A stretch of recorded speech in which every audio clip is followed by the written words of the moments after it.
What's up, guys? So I received a very good question. Should you buy the iPhone 13 Pro Max or the iPhone 16e? And it doesn't have to be the Max. It could be the regular 13 Pro. It could even be the 14 Pro or 14 Pro Max here. So it's a pretty interesting little trade-off here because there are some differences between these two phones. The iPhone 16e is going to be $650 after tax. I just did a video unboxing the 13 Pro Max. This is a very good refurbished version from eBay, and I had no issues with it. So should you go in the used refurbished marketplace, buy this phone? What are the the pros and the cons? So let's go ahead and start off with the design here. They both have a matte finish. They both are IP68 dust and water resistant, and there's some little slight differences here. The main difference that you'll notice with the hardware is that you do have the action button on the 16e. With this action button, it's essentially a universal button, so you can assign basically anything to this button. I have Apple Intelligence assigned to it, and yeah, so that's a pretty nice feature. The iPhone 13 Pro Max just has the regular mute switch, and yeah, so that is pretty much it. You do have USB Type-C on the iPhone 16e as well too, but besides the size difference here, there's not too much going on with the hardware, and of course the cameras, so we'll talk about that a little bit later. But the camera, so you have a triple camera setup versus the standard, just one camera, and you have a telephoto and an ultra wide on the 13 Pro Max. Alright, so this is a massive difference with the displays here. So this is kind of like the big pro of getting an older iPhone here, a Pro model, is that you do have an 120 hertz display versus the 60 hertz display on the 16e. So with the 13 Pro Max is a 6.7 inch Super Retina XDR OLED display. It has HDR10, it's 1200 nits peak brightness, it's 1284 by 2778 resolution, and then it's 458 for the PPI. They both basically have the same notch here as well. And yeah, so that is the main benefit with the 13 Pro Max. Now you have a similar display specs. Of course, it's just smaller. It's a XDR OLED display as well too. It's 6.1 inches. It's HDR10. It's 1200 nits, and then it has 1170 by 2532 resolution, and it's 457 for the PPI. So basically, the colors look pretty much identical. So there's no difference with that. But the biggest difference, guys, is this 120 hertz, and you're gonna see there's a lot of benefits to the 120 hertz. It's not just like the screen being a lot smoother. I'll show you guys even with gaming, but just the scrolling and opening up applications, it looks a lot better, guys. It is dramatic difference. So that's why I said once you try 120 hertz, it's extremely hard to go back to 60 hertz phones. It feels almost laggy in a way. So that is one benefit with the 13 Pro Max. You get a way better display, in my opinion. It's a much more modern display. We do have a new chipset with the 16e. We have Apple's A18 chip. We actually have more RAM as well at 8 gigs with 128 gigs on the base model. With the 13 Pro Max, we have Apple's A15 chip. We also have 128 gigs and 6 gigs of RAM on the base model here. So you can see the score difference. You have much better scores on the 16e. Now, does that translate to better performance? I would say in real day-to-day usage, I would say no. You can't really tell that big of a difference. I will say that multitasking is a little bit better on the 16e. You can keep a lot of apps open in the background because of the additional RAM. But the interesting thing here is that the 13 Pro Max feels a lot faster because of the 120 hertz. Animations look a lot smoother, and just overall it is actually faster when gaming. I'll show you guys. But when it comes to like loading up applications and scrolling, just feels a lot better on the 13 Pro Max. So like I said, even though we have better benchmark scores, it doesn't necessarily translate to the experience feeling a lot faster. So that's one thing that I've noticed between these two phones here. It just feels more enjoyable using the 13 Pro Max. Just look at those animations, guys. It's a big difference. Let's open up YouTube. So you guys can see, like, day-to-day usage, you can't really tell too much of a difference here. let 13 Pro Max actually beat it there. It's not like the 13 Pro Max is lagging or anything like that. It's still a very fast phone, and it's a lot smoother. Let's go to our 3D Mark. Here's our wildlife extreme. So you guys can see better, performance in these benchmarks and stuff like that. 19 frames versus, basically 14 frames. We're going from 11 to 27, 10 to 80. And let's go ahead and open up PUBG. And this is where, it becomes a little bit confusing for a lot of people because, yeah, the benchmarks are better, the Geekbench scores are better, but you'll see in PUBG that we actually do not have the same performance. It's kind of like it's just an interesting thing here. So, okay, we are in PUBG. And we're in on the 13. So here's the kind of awkward thing that I was talking about. So with PUBG, if you're somebody who plays competitive games, you can actually play 120 frames on the 13 Pro Max.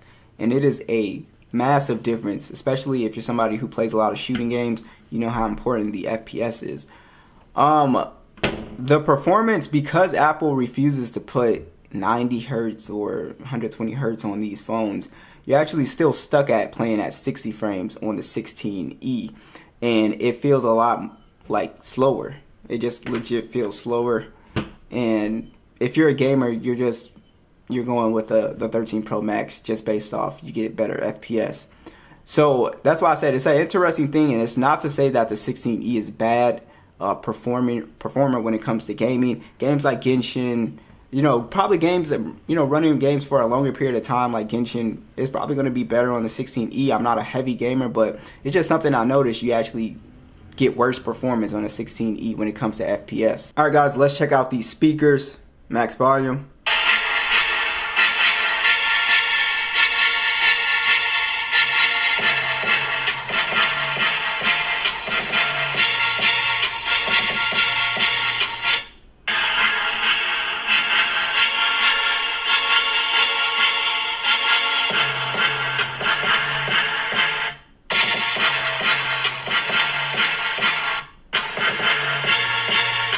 Man, the 16E speakers sound almost the same as the 13 Pro Max.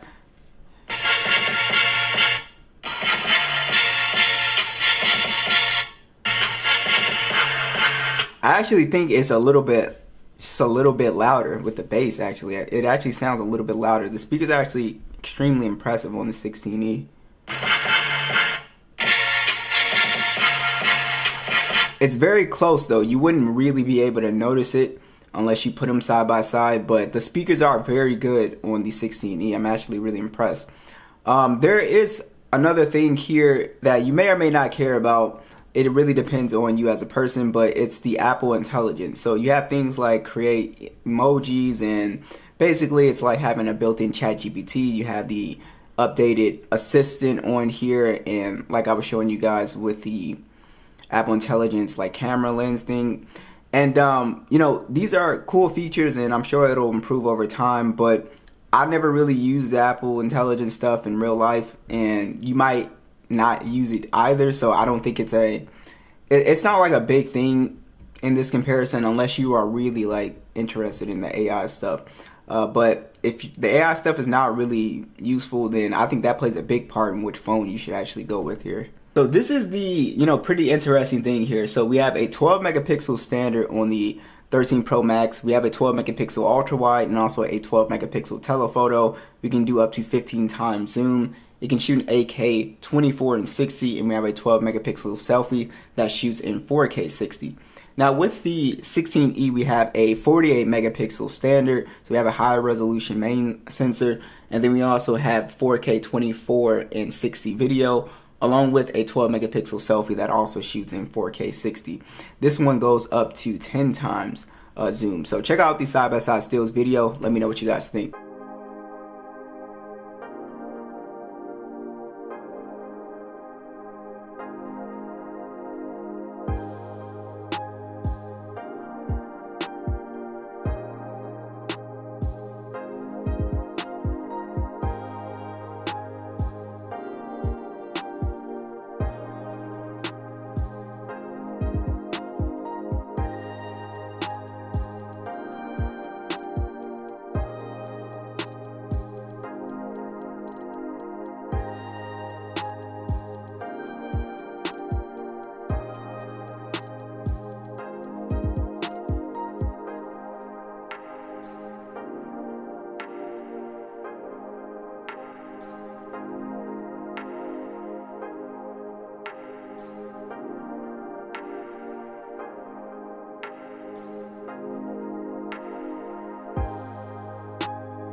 Now, one of the concerns with buying in the used refurbished marketplace is, the battery health. Now, if you do get an excellent to very good condition, this version that I got here has 87%, and this is typically what you will get if you get a very good or excellent condition. You should get a little bit better, actually.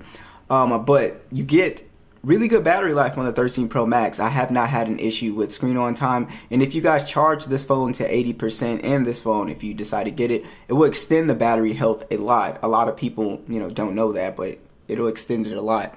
And there's a few things here. So you do have a slightly bigger battery on the 13 Pro Max versus the 16e, but it's not really significant. They both, roughly have, 4,000 milliamp batteries. But the thing here with the 13 Pro Max is we actually can take advantage of MagSafe, and you cannot take advantage of MagSafe on the 16e. So you would have to buy like some type of MagSafe case like they do on the Android phones. So that's a kind of a con if you do use a lot of MagSafe stuff. Now, also the charging speeds are a lot slower at 7.5 watts on the 16e versus the 15 watts on the 13 Pro Max. So charging speed, you kind of really feel it if you're somebody who does wireless charging. And then because it doesn't have like the ring, like the accessories, like sometimes it won't go on there, right? So it's just like them not putting MagSafe in here is kind of a strange decision. In my personal opinion, I would say if you are not really impressed with the camera on the 16e, and also you don't care about the Apple Intelligence, I would get the 13 Pro Max easily, because you're saving quite a bit of money, because you can get this like I just said, you can get it for I got this one like $350, very good. So you can save quite a bit of money, and this will be $650 after tax. So I know a lot of people don't like to go in the used refurbished marketplace, but it's something to think about and consider, guys.